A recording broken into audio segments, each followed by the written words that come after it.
सृष्टि के संपूर्ण तत्वों के मूल घटक के रूप में परमाणु की कल्पना तो दार्शनिक हजारों वर्ष पूर्व कर चुके थे, लेकिन उसे प्रयोग और प्रमाण सिद्ध करने का श्रेय वर्तमान वैज्ञानिकों को ही प्राप्त है।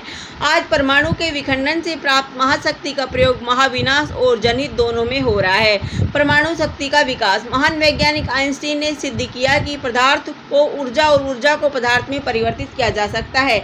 उनके अनुसार एक कोष ईंधन यूरेनियम से 15 लाख टन कोयले के बराबर शक्ति प्राप्त की जा सकती है।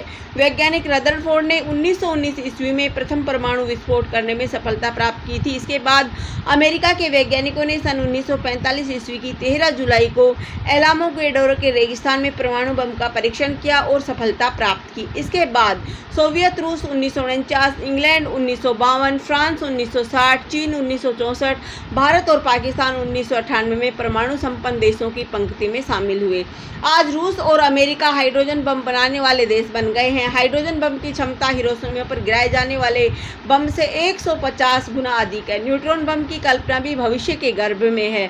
परमाणु शक्ति का विनाशकारी रूप। किसी भी आविष्कार के विनाशक और कल्याणकारी दोनों ही रूप होते हैं। दुर्भाग्य की बात है कि परमाणु शक्ति का राजनेताओं ने विनाशक रूप अपनाया। 6 अगस्त और 9 अगस्त 1945 ईस्वी को द्वितीय विश्व युद्ध के दौरान अमेरिका ने जापान के हिरोशिमा और नागासाकी नामक नगरों पर परमाणु बम गिराए। वह व्यापक विनाश हुआ। आज पाकिस्तान जैसे छोटे देश भी परमाणु शक्ति संपन्न राष्ट्र बन गए हैं, जहां से परमाणु बम तकनीक तथा आतंकवाद का निर्यात सारे विश्व में हो रहा है। यदि ये सनहरक अस्त्र आतंकवादियों के हाथ पड़ गए तो सारे विश्व की न जाने कितनी आबादी नष्ट हो जाएगी। इस खतरे ने विश्व के समझदार लोगों की नींद उड़ा दी है। परमाणु शक्ति का कल्याणकारी रूप। परमाणु शक्ति विनाशक ही नहीं, कल्याणकारी भी। आज इसके सहयोग से घातक रोगों की चिकित्सा की जा रही है। ऊर्जा के क्षेत्र में परमाणु शक्ति का चमत्कारिक उपयोग देखा जा सकता है। फसलों की वृद्धि मापने हेतु रेडियो, कोबाल्ट डेटिंग और कीटाणुओं से उनकी रक्षा अब आइसोटोप्स द्वारा संगम हो गई। इसके अलावा नदियों का प्रवाह बदलने, पर्वतों को काटने आदि श्रम साध्य कार्यों को संपन्न करने में परमाणु शक्ति का सकारात्मक प्रयोग किया जा रहा है। भारत में परमाणु शक्ति। भारत में 1956 ईस्वी में ट्रोम्बे में भाभा परमाणु अनुसंधान केंद्र की स्थापना की गई।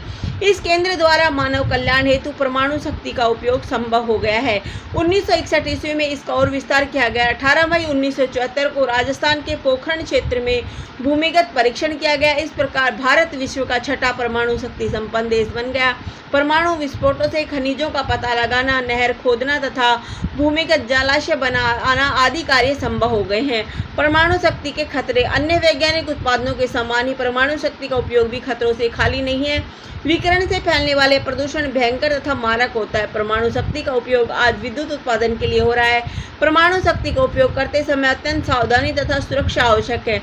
रूस के चेरनोबिल परमाणु संयंत्र में विकिरण के भयानक संकट ने अनेक लोगों का जीवन संकट में डाल दिया था। इसी प्रकार सन 2011 में जापान में आए भूकंप तथा सुनामी के कारण वहां परमाणु संयंत्रों से विकिरण की भयानक इस खतरे में बचाव सतत सतर्कता से ही संभव हो सकता है। उपसंहार। भारत द्वारा सन 1974 ईस्वी में ये परमाणु विस्फोट पर सारे संसार में हो हल्ला हुआ था। इसी तरह 1998 के विस्फोट के पश्चात भी हुआ था, लेकिन धीरे धीरे सारे संसार ने माना कि परमाणु शक्ति संपन्न भारत विश्व शांति का प्रबल समर्थक है। हमारा दृष्टिकोण राष्ट्रकवि दिनकर के शब्दों में इस प्रकार है। रसवती भूखे मनुज का श्रेय नहीं है विज्ञान कटु आग्नेय, श्रेय उसका प्राण में बहती प्रणय की वायु, मानवों के हेतु अर्पित मानवों की आयु। किंतु अब लगता है कि पड़ोसियों की दुर्विनीतता, छल कपट और निंदनीय कूटनीति से निरंतर प्रभावित और निराश भारत अपनी परमाणु नीति में कुछ बदलाव करने की सोच रहा है। प्रथम परमाणु प्रहार न करने की नीति पर बाहर जा रहा है। धन्यवाद। जय हिंद, जय भारत।